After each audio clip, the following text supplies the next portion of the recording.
Dami kong follower. Galing kay Idol. Salamat po. Galing daw po sa akin na nabigyan ko si Idol ng ng F o follower.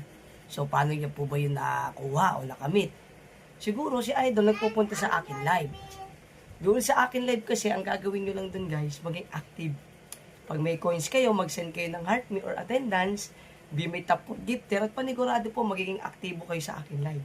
So mag-tap-tap ng screen kayo at share ng live doon. Tapos lahat ng mga nasa panel ko, pag may nakitang plus sign, kalabitin nyo kagad.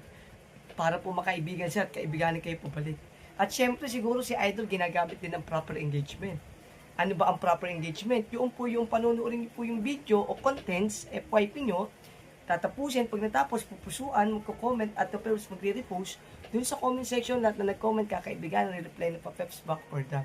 O yun lamang po guys, panigurado, lalago ka agad ng account nyo. Tularan nyo na si Idol para po dumami po kaibigan nyo. O tara na po guys sa live natin. Thank you so much mga idol.